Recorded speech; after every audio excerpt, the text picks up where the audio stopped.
Hey, welcome to The Explainer. Today, we are diving into something truly game-changing, using the very same mRNA technology from the COVID vaccines to fight cancer. We're going to look at how scientists are figuring out the perfect way to target these tumors, basically training our own bodies to do the fighting. All right, so let's just get right to it. The big question, right? We all saw how unbelievably fast the mRNA vaccines for COVID-19 came together. It was incredible.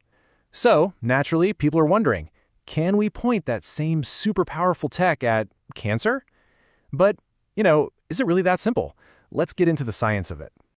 Okay, so how does this new weapon in our arsenal actually work? To really get why this is so promising, we've got to understand the basics of what an mRNA cancer vaccine is even doing. The best way to think about it is like this. The vaccine is basically a training manual for your immune system. It's not injecting you with cancer or even a piece of it. Nope. It just delivers a set of instructions, that's the mRNA, that tell your cells how to make a wanted poster for the cancer. Your own body makes these posters, which we call antigens, and then your immune cells see them and go, aha, that's the bad guy. It turns your own immune system into this super specialized cancer hunting squad. So why mRNA? What makes it so good for this? Well, a few big things. First, it is fast. We all saw it with COVID, right? You can go from just the genetic code of a target to a vaccine in a matter of months. That's wild. Second, it's really safe. The mRNA itself never goes into the nucleus of your cells, where your DMA is. It just delivers its message and then it disappears. It gets broken down. So there's zero risk of it changing your genetic code. And finally, man, is it potent. It kicks the immune system into high gear, creating a really strong two-pronged attack that's great at getting things moving. But here's the thing. For any of this to work, for any vaccine to be effective, you have to know what you're shooting at. You need a target. And this, right here, is probably the biggest challenge of all. Finding that enemy's unique fingerprint. And that leads us to the absolute key here, precision. Think about it. Your immune system is this powerful security force. How do you teach it to spot only the criminal cancer cells and leave all the healthy, law-abiding cells alone? You don't want any collateral damage. This is why picking the right target, well, it's everything. So, scientists are looking at two main kinds of targets. And the difference between them is, well, it's night and day. On one side, you have what are called tumor-associated antigens, or TSAs. Now, these show up a lot on cancer cells, which is good, but they also pop up on some normal, healthy cells. So it's kind of like a vague description of a suspect. You might get the right guy, but you might also arrest some innocent bystanders. Not ideal. But then you have tumor-specific antigens, or TSAs. These are the jackpot. They come from mutations that exist only in the cancer cells. They're the perfect target. They're that unique fingerprint that lets the immune system launch a super-specific, super-powerful attack with zero collateral damage.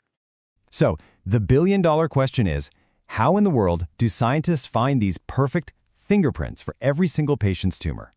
As you can imagine, it's not just guesswork. It's some seriously high-tech detective work. It's this really cool four-step process. First, they do what's called next-generation sequencing. Basically, they map the tumor's entire genetic code to find every single mutation it has. It creates this huge list of possibilities, but not all of those mutations are going to be good targets. So step two, they use something called mass spectrometry to figure out which of those mutated proteins are actually on the surface of the cancer cell, way the immune system can see them. Then, for step three, they unleash the AI. Machine learning algorithms go through all that data and predict which of those visible targets are most likely to get a big reaction from the immune system. And finally, step four is validation. They take it to the lab and confirm that the patient's own T cells can actually recognize and kill tumor cells that have that specific target. It's like a funnel, right? You start with thousands of possibilities and you narrow it down to just a handful of the absolute best targets for a vaccine. And get this isn't just stuff happening in a petri dish. This whole detective process, it's happening right now in clinical trials with real people all over the world. And just look at the range of cancers they're going after. You've got melanoma, which is what they call a hot tumor. It has lots of mutations, so it's usually a pretty good target for immunotherapy. But then you see these other ones, pancreatic cancer, glioma. These are notoriously cold, really, really hard to treat cancers. And what's super interesting, if you look at pancreatic cancer, all 11 of those trials are for personalized vaccines. That tells you just how unique these tumors are and how much we need a custom-built approach to fight them. And the results? They're really, really promising. There was this huge phase 2 trial, the Keynote 942 study, for patients with high-risk melanoma. So these are people who've already had their tumors removed. The ones who got a personalized mRNA vaccine plus the standard immunotherapy, well, they had a 44% lower risk of their cancer coming back or of dying compared to the group that just got the immunotherapy. I mean, come on. That is a massive proof of concept. This just shows you the incredible potential, even for the toughest cancers out there. Take pancreatic cancer again, a classic cold tumor, super resistant to treatment. In a recent trial, a personalized mRNA vaccine actually managed to fire up a strong, lasting T-cell response in about half the patients. And here's the kicker. For those patients, that strong response was directly linked to their cancer taking longer to come back. It really shows these vaccines can light a fire under the immune system, even when it seems like there's no fuel.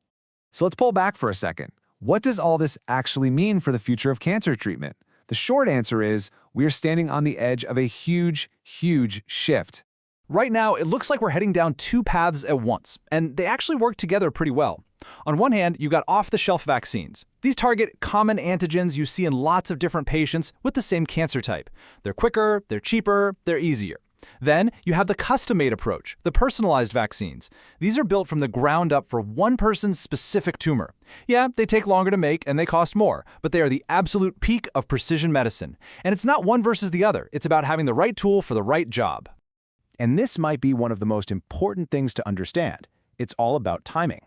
The real sweet spot for these vaccines might not be for patients with really advanced late-stage cancer. Instead, the most promising idea is to use them right after surgery, when maybe there are just a few cancer cells left floating around, what doctors call minimal residual disease.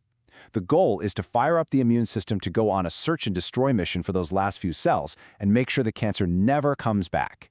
So, where does that leave us? Look, there are still challenges, for sure. We need to see better response rates, we need more long-term data. But there is no doubt we are witnessing a fundamental shift in how we think about cancer.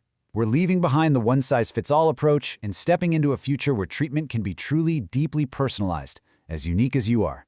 The question really isn't if this is going to be a part of cancer treatment, but just how soon.